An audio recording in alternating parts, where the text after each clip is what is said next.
क्या हुआ हैप्पी? आज तुम थोड़े उदास नजर आ रहे। गुरुजी, मैं अपने काम को लेकर थोड़ा चिंतित चल रहा हूँ। मुझे बताओ, क्या बात है? गुरुजी, मुझे लगता है कि कला जगत बहुत ही मुश्किल है। मैं जो पेंटिंग्स बनाता हूँ उनकी कोई तारीफ नहीं करता, ना ही कोई उनको खरीदता है। मेरी कला को पहचान दिलाने के लिए मैं बहुत मेहनत कर रहा हूँ, लेकिन सफलता अभी भी बहुत दूर का ख्वाब लगती है। क्या आकर्षण का नियम मेरी मदद कर सकता है?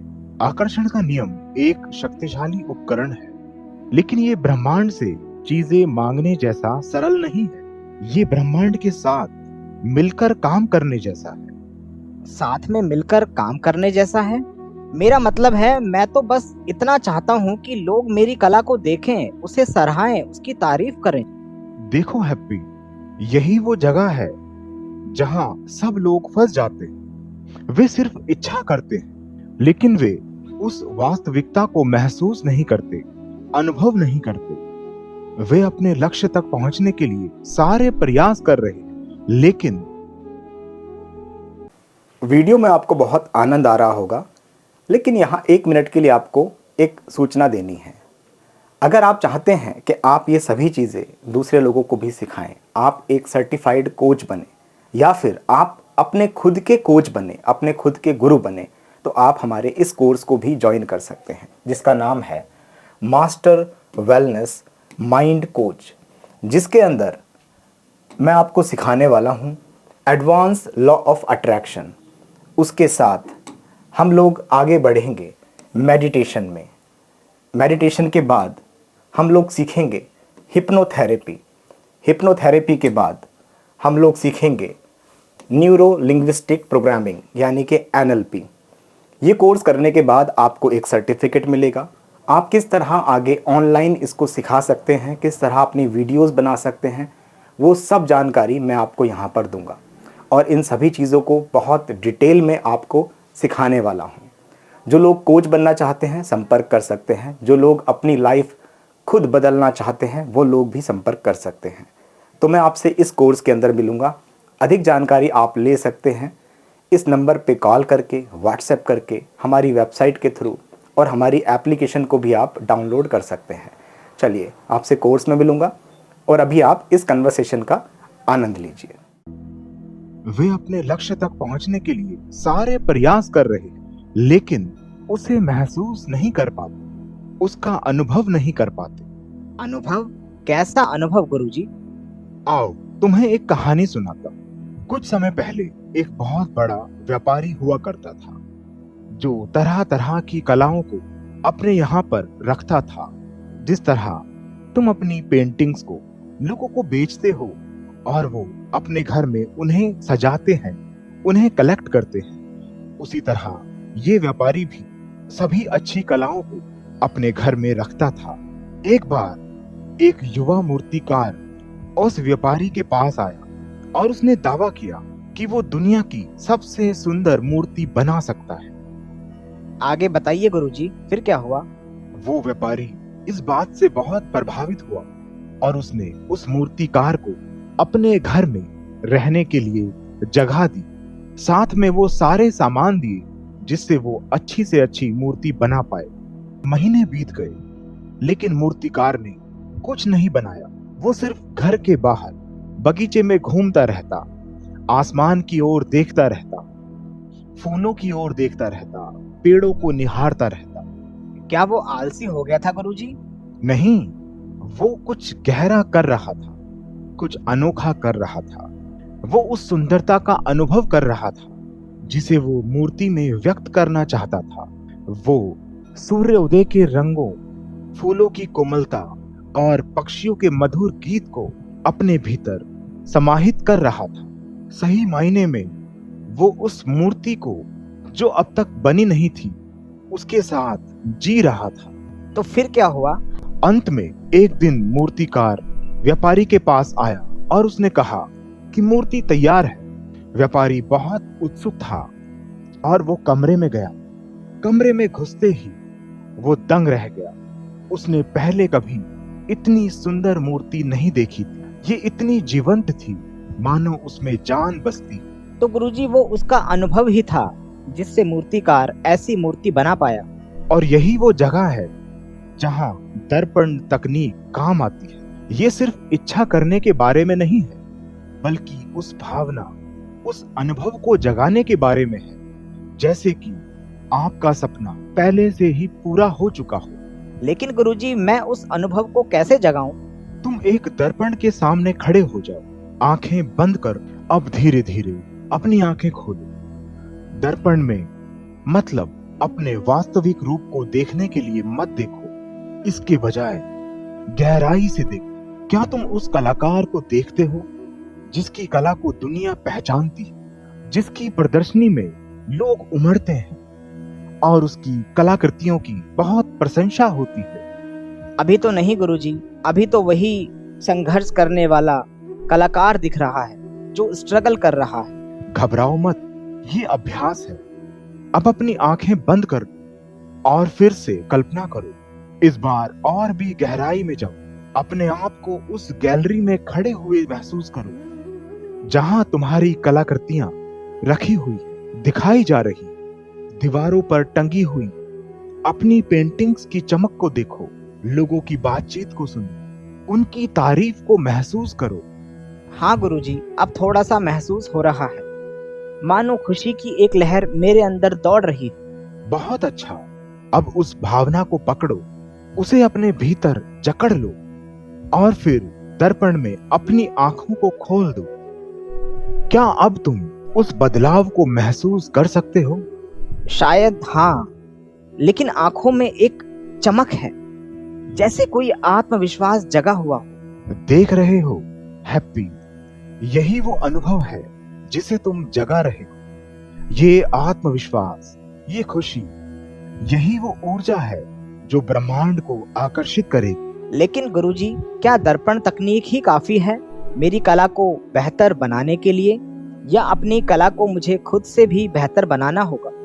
बिल्कुल, दर्पण तकनीक तुम्हारे भीतर के कंपन को उभारती है, तुम्हारी वाइब्रेशन को बढ़ा देती, लेकिन ये कड़ी मेहनत का विकल्प कतई भी नहीं है।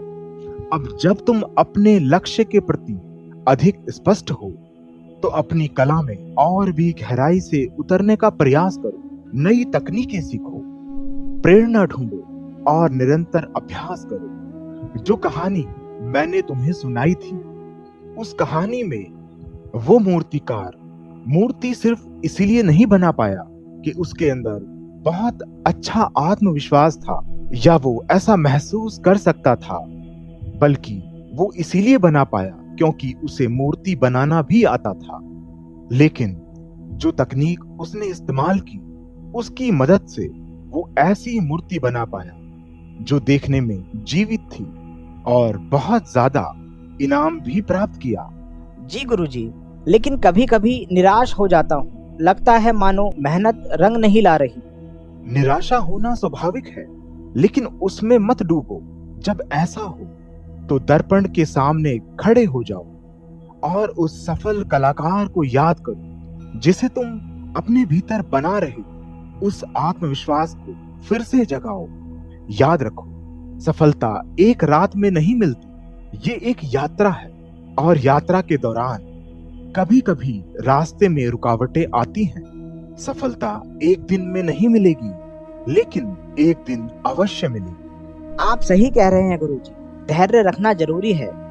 और एक बात, सिर्फ सफलता पर ही मत फोकस करो, रास्ते का भी आनंद लो। हर रोज कुछ नया सीखो, अपनी कला के साथ प्रयोग करो और उस रचनात्मक प्रक्रिया का आनंद लो।